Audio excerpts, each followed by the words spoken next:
केंद्रीय मंत्री प्रतापराव जाधव यांनी राजमाता जिजाऊ माँसाहेब यांच्या जयंतीनिमित्त मातृतीर्थ सिंदखेडा राजा इथे येऊन राजे रखुजी जाधव वाड्यातील राजमाता जिजाऊ माँसाहेब यांच्या पुतळ्याला पुष्पहार अर्पण करून दर्शन घेतले आणि अभिवादन केले।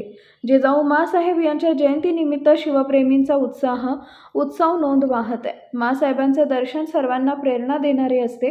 केंद्र आणि राज्य सरकारच्या माध्यमातून जिजाऊ माँसाहेबांच्या स्मारकाचा विकास आराखडा लवकरच पूर्ण केला जाईल असं अभिवचन त्यांनी यावेळी दिलं आहे।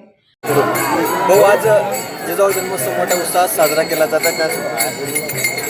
आज राष्ट्रमाता राजमाता जिजाऊ माँसाहेबांचा 428वा जन्मदिवस लाखोच्या संख्येनं संपूर्ण देशभरातून जिजाऊ प्रेमी माननीय छत्रपती शिवाजी महाराज प्रेमी मंडळी या ठिकाणी मोठ्या उत्साहामध्ये येते।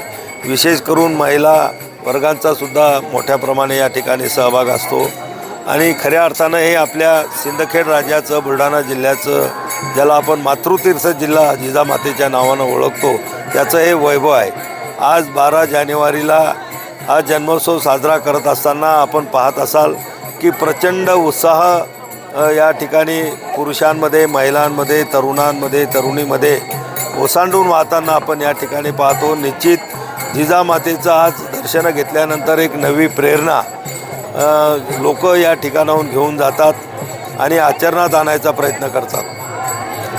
आज या जिजाऊ जन्मोत्सवाच्या मी सर्वांना मनापासून खूप खूप खूप शुभेच्छा देतो। साहेब, या ठिकाणी सुविधांचा अभाव आहे आणि विकास झालेला नाही खंत जी आहे ती लखुजी राजे यांच्या वंशजांनी व्यक्त केली आहे। हे बघा, महाराष्ट्र सरकारनं सिंदखेड राजा विकास आराखडा मागच्या काळामध्ये जाहीर केलेला आहे आणि ही कामं वेगवेगळ्या विभागाकडे दिलेली आहेत। आपण पाहतो इथलच्या बऱ्याचशा वास्तू ह्या केंद्र सरकारच्या पुरातत्व विभागाच्या अधिपत्याखाली येतात, काही वस्तू राज्य सरकारच्या पुरातत्व विभागाच्या अधिपत्याखाली येतात, काही सार्वजनिक बांधकाम असेल, काही नगरपालिका सिंदखेड राजाच्या अंतर्गत कामं केली जातात। आणि आज आपण या ठिकाणी दरवर्षी आपण या ठिकाणी येतो, दरवर्षी कुठलं ना कुठलं नवीन कामं या पूर्ण झालेलं आपण या ठिकाणी पाहतो। निश्चित या विकास आराखड्याला थोडा पूर्ण व्हायला उशीर लागत आहे। त्याचं कारण की पुरातत्व विभागाची जी कामं असतात ही अतिशय बारकाईनं त्या केल्या जातात।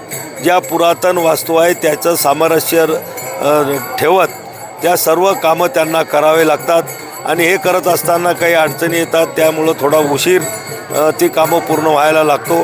पण लवकरात लवकर केंद्र आणि राज्य सरकारच्या माध्यमातून हा विकास आराखडा पूर्ण करून घेण्यासाठी आम्ही प्रयत्नशील होतो आणि राहू। लवकरात लवकर पूर्ण करून घेण्याचा आमचा प्रयत्न आहे।